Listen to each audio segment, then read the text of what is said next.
some young guys that really could take over more of the spots. Yeah, I mean, Speedy went on to the NFL and he's going to do great. And, we were fortunate that Jay Reed decided to come back. Right now, he's been a great leader in the room. Trey Mosley, I think, took a huge step last year, just kind of figuring it out and the game actually slowing down for him and, becoming a better route runner, understanding coverages and actually what defenses were trying to do to us.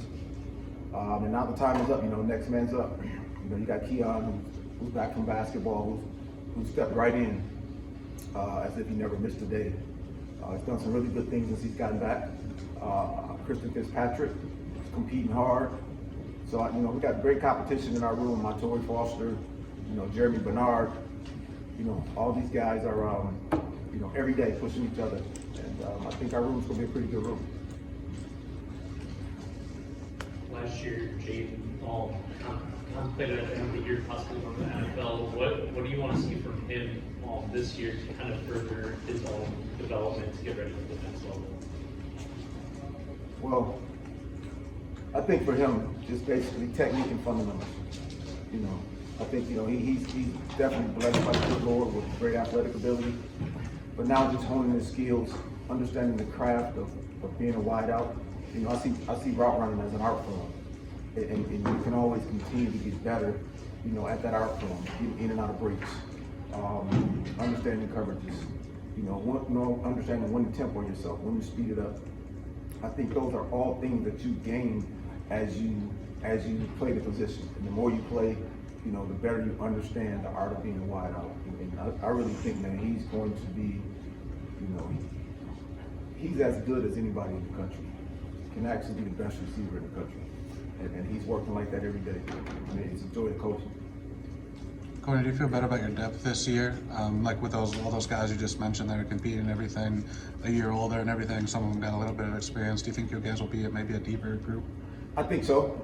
Last year, some of the guys that I mentioned were sprinkled in and got a chance to play, kind of got their feet wet in Big Ten ball. And I think we'll be better from that.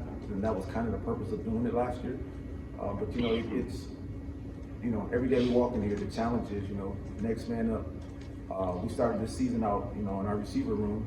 Even though Jay Reed done some great things last year, we came back and said, there's no starters right now. May the best man win. So having that open competition, I think cream will rise to the top. When you go back to the beginning of your coaching career to now, do you think your perspective may change a little bit now that you officially have a collegiate student athlete in the household? No, my perspective on it. No, man, I only know how to coach one way, man. I grind. That's what I was as a player, and that's all I know. My daughter, she grinds. But that's part of the Hawkins household. So, I'm gonna come in and pour into the guys. I pour into my own, college athlete at the house, and that's what I am. What have you noticed too, I guess, about Keon in spring ball? You mentioned he only missed a day, or maybe not even missed a day, but what have you noticed about Keon that has been impressive this spring? I'll say for a guy to play basketball, as long as he played basketball during basketball season, and then, the time and attorney being away from football, not catching balls, not running routes, just to come back out. I mean, they lost on whatever day that was. That next day he was here in meetings. And then we were on the field the next day. And just to watch him, how fluid he is and how easy, route running comes to him. And his recall of our offense. I mean, he just hopped right in. And, I had to ask him, look, man, I guess you were studying basketball and doing your classroom work, and then at night maybe studying football, because he was on it. And that's very impressive, for a guy to be able to go from season to season basically with one day's, not even a full day of rest. Did you talk? Oh, sorry. Did he actually mix in any work over here at all during that, or was he completely basketball? Well, there were some times where they maybe they had practice in the evenings. He would come over and kind of stand and watch. He didn't get any meeting room time, but he would come over. I think he came over 2 or 3 times and actually watched us practice. So he stayed sharp. He actually reached out to me some, and also to Jack, he would hear about new plays going in, and he would want to know about the concept, of the new play. So we kind of feed it to him. So, he hopped right in, he was on it, man. What is his ceiling? And if he reaches this another level, is the basketball idea a difficult thing down the road, do you think? Or is it, is he the kind of guy who can do it? Honestly, I think, I really don't think there is a ceiling with him. He's got the potential to be a special wideout. And I'm just talking from a football standpoint. He's a tremendous athlete. He's been blessed by the good Lord with speed, size, strength, you name it, he has it. We just got to put it all together now. But I really think the sky's the limit.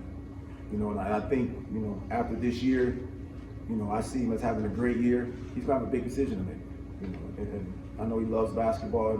He simply loves to compete, though. We gave him a chance to play baseball, he would play. If there was a chance to play kickball, he would play.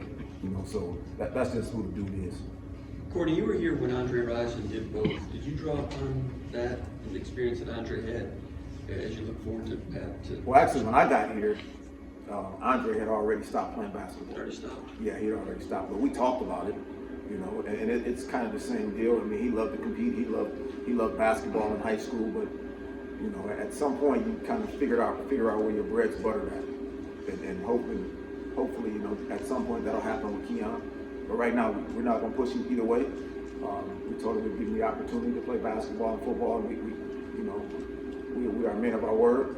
And but at some point, he'll have to make a decision. He'll make a great decision. You mentioned that route running is an art form. What's Keon's, I guess, art when it comes to running routes, or how would you describe him as a route runner? Well, right now, he's a kid that's almost 6'3", 210 pounds. But he moves like he's 5'11", 180 pounds. He's super fluid. He's pretty good at the top of his routes to be a big kid. Has a nice burst upfield. He has some wiggle. A lot of guys as big as him, they rely predominantly on being power guys. He's got a mix of both. Which you don't see a lot of. And right now it's just he's kind of like a piece of clay right now. We're just kind of molding it, and can't wait to see him out there on Saturday. What's the next step for him? Got some play time last year, kind of came along towards the end of the year. What's that next step for him as he kind of progresses here? Continue working on his routes, continue working on his releases, work on playing fast, and then understanding the game. The more you understand the game, the faster the game actually slows down. If you're out there overthinking it and things are happening, it seems like everything's going 2,000 miles per hour.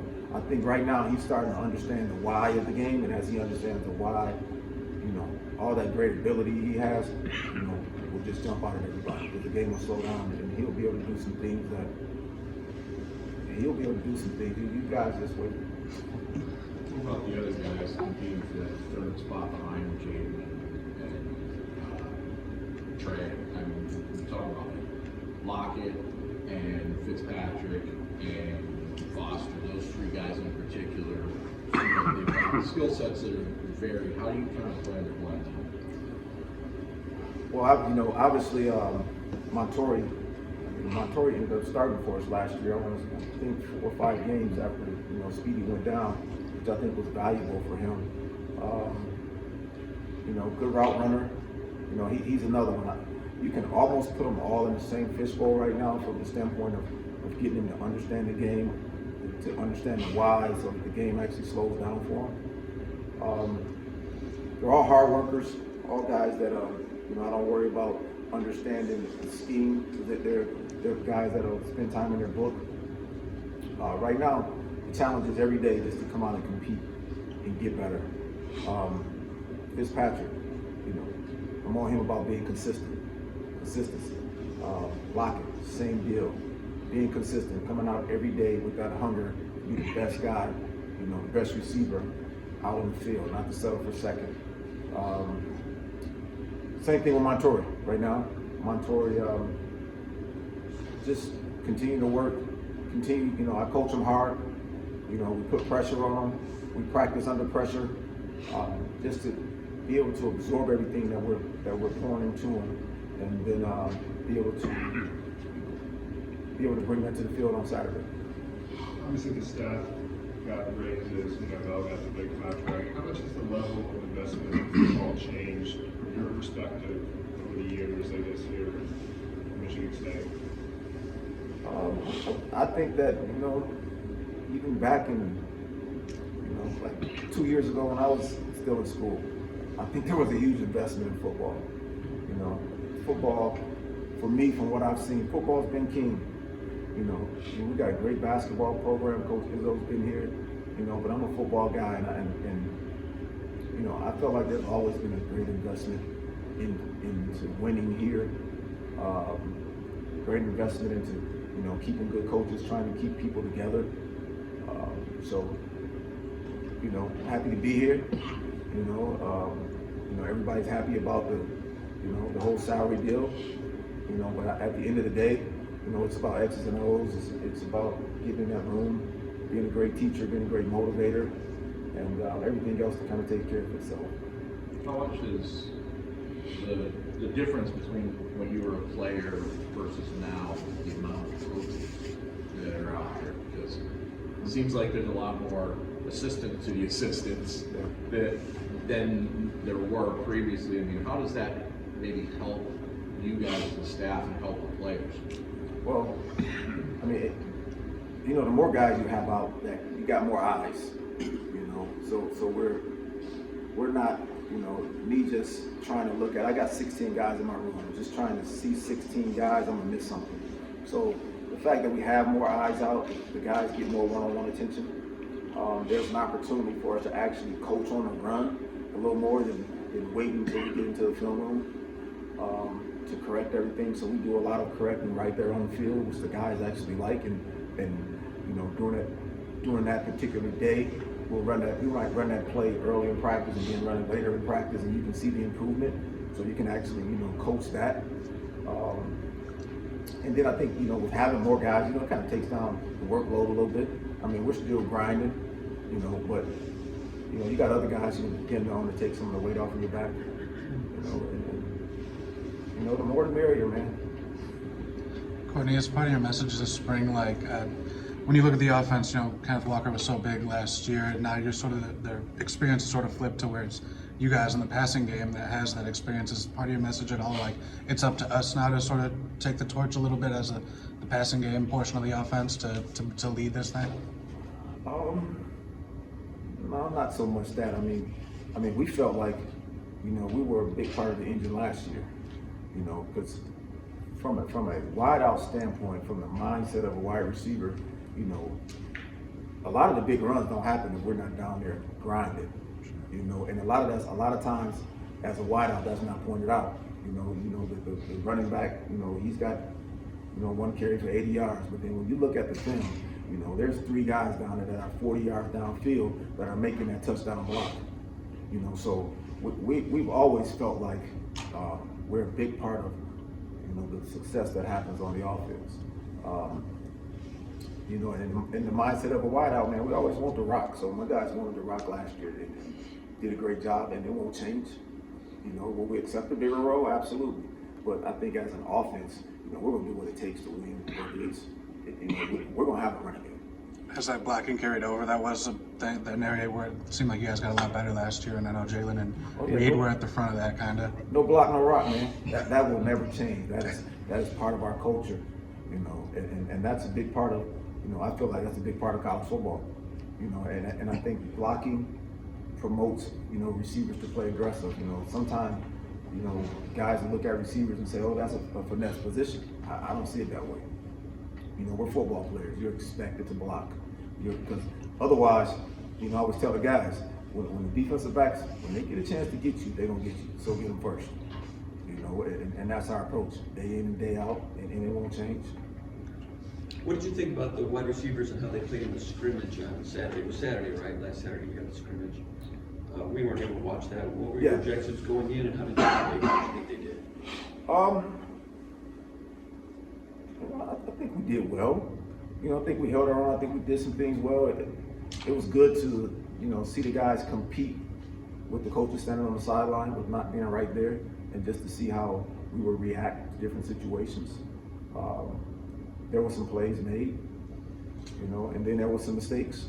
You could see the pressure of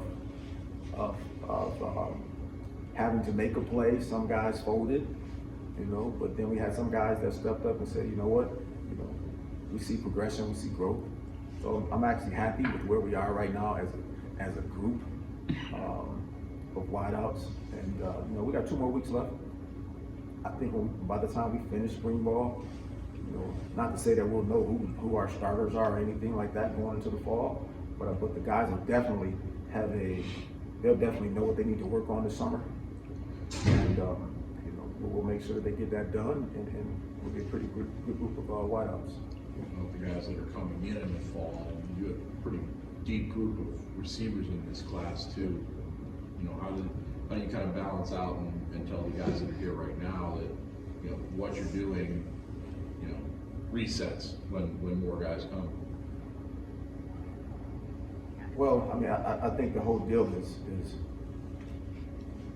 it's about being fair, letting them know that it's a competition, and every day you're competing to play, competing to stay every single day, and then that won't change when the other guys get here.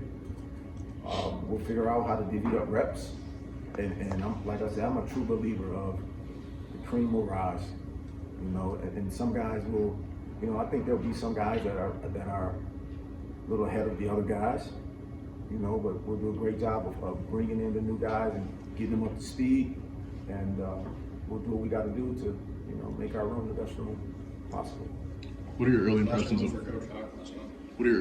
of Jeremy Bernard, and what do you like about his game?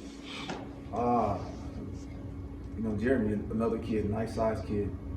Jeremy's about 6'1", 6'2", almost 200 pounds. Really fluid. You can tell that he's been trained. He was trained some when he was in Vegas. So he does a really good job of putting his foot in the ground. Good job of changing direction, and he likes to compete. So that's kind of half the battle. And right now we're just focusing on getting him to play more physical. College games is a lot more physical than high school. So he's adjusting to that. He's adjusting to the speed of the game. But I mean, he's going to be another guy, man. He's going to compete hard. He competes hard. He's going to compete for playing time. And he's actually pushing the ceiling of our room right now. Which is great. All right, thanks, Coach Hawkins. Sir. Right. Good job, fellas.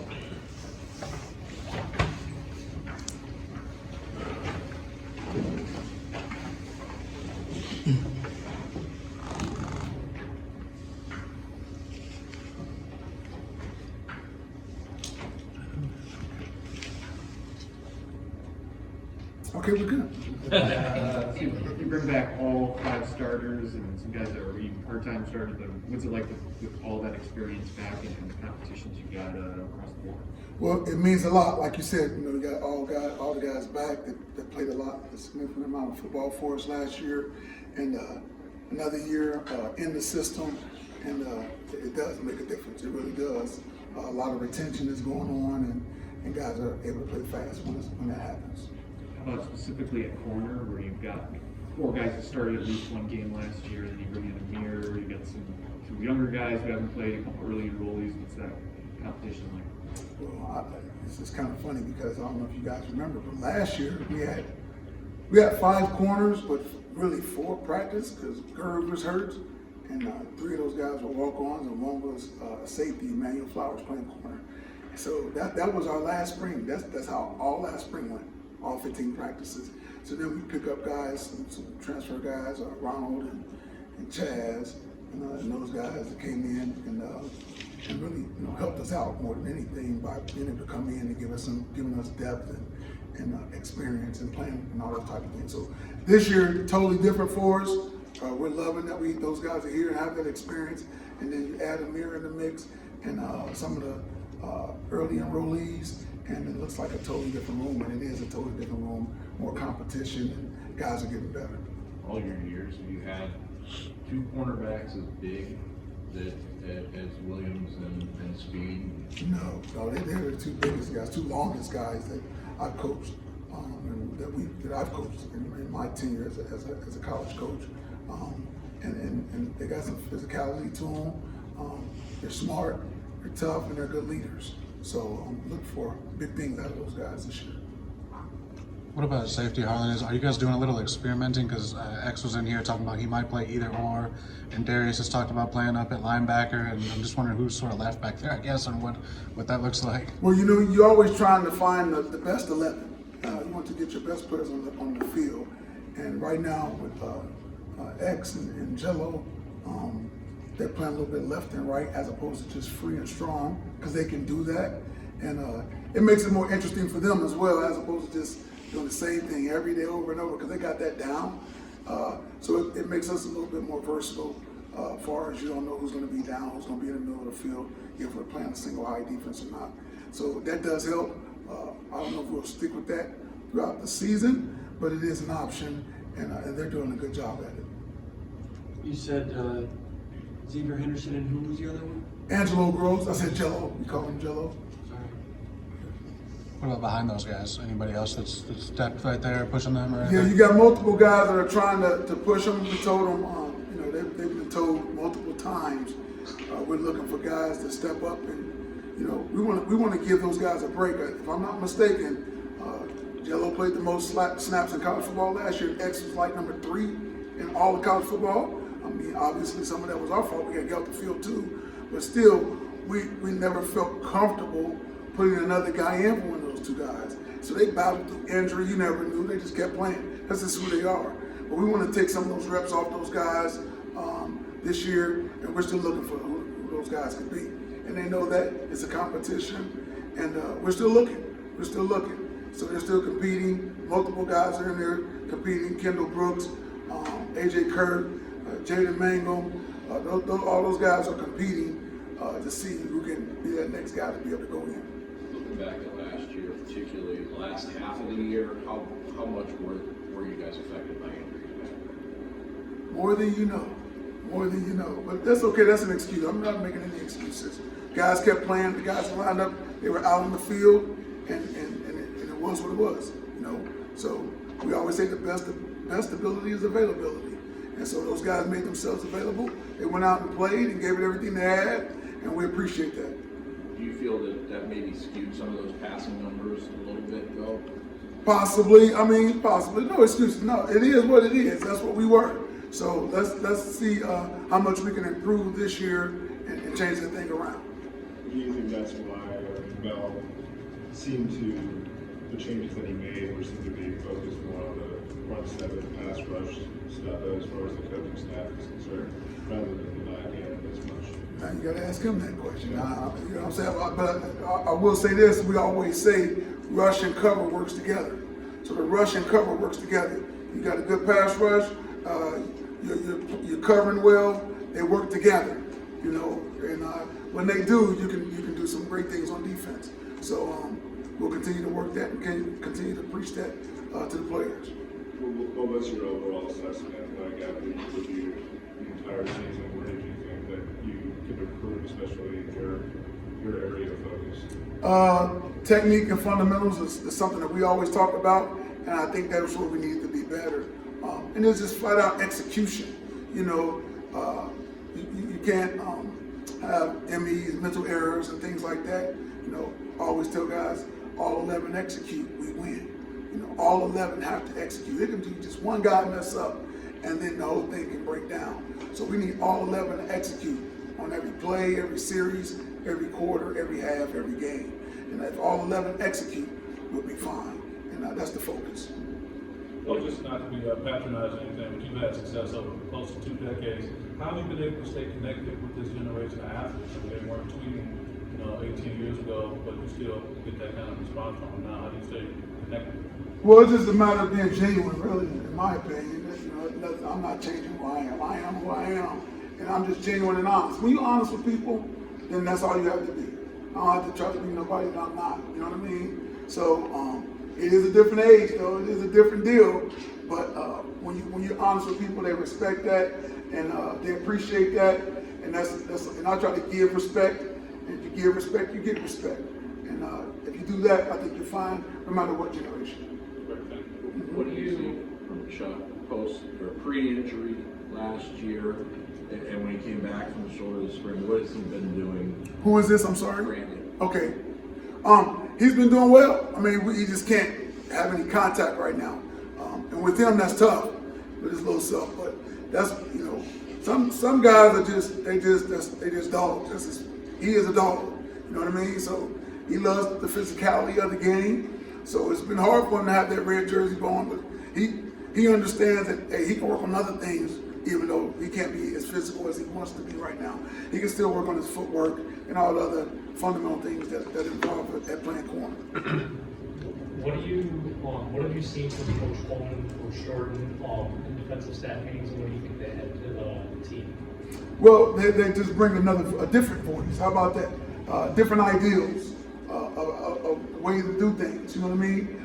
And so that's what I see more than anything. Just, you know, oh, okay, I heard that. I never heard it that way before, or something like that. Or so more like that. Just different ideals, different techniques, different ways of saying maybe the same thing.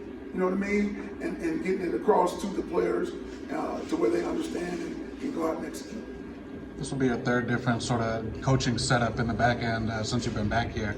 So just what do you like about this current configuration with Mel, with corners and Ross helping out a little bit? What do you like about this one? I actually like it a lot, believe it or not. I mean, for years, I had the entire secondary, and now since I've been back, we've been breaking it up. But you almost have to, especially in this defense, because we play with 5 defensive backs most times, you know, with the nickel. So to be able to get specialized coaching like that should and it will make us better. I already see it making us better. Because as a defensive back, when you have all those guys, defensive back coach, you're trying to hit a little bit for everybody, and you're not really just maximizing everything that they need to get done. Now we go out there and we're an individual, everybody can maximize that position and get everything that needs to be done. So I love it, actually. It's going to make us better. Is Mel more involved than he was last year? I think we've kind of seen him working with the corners in practice. Is that kind of the idea? Yes, he's more involved with the corners and helping out there. And like I said, you know, it's similar to the Coach Saban model a little bit. That's what he does. You know, he's always done it. You know, work with the corners or whatever. Have a DB coach working with the safeties, and it's worked. It's been successful. As a player, played in it, and as a coach, you know, coaching in it, it's good because again, there are a lot of special things and different things that they do. And if you got them all together, all at one time with one coach, you can't get everything that they need to make them better. I asked Courtney this, but when you guys, and you've seen it now, both from the player to assistant coach, now deeper into it, the additions of analysts and grad assistants or grad assistants behind them, how much does that change, particularly when you have that many guys in the back end and you're kind of overseeing? How does that change a position coach's role? Well, it lessens it a little bit far. I mean, you know, some of the burdens, you just got to know how to delegate, I guess is the word, I don't know. Everybody is, so we're not bumping heads and hitting into each other, because that involves recruiting, that involves coaching, extra time meetings with guys and talking with guys. So just make sure everybody is all on the same page so it's flowing smoothly. But I think it's a good thing. I really do. It's kind of like they always talk about a teacher-student ratio. So you're kind of maximizing that a little bit here, how we're doing it. And I think it's a good thing. It's a good thing for the players. AJ Kirk, your thoughts about him? I think, did he play a little bit last fall, or is he just now getting back on the field this spring? How's he coming along? He didn't play really a lot for us last fall, ended up getting himself hurt.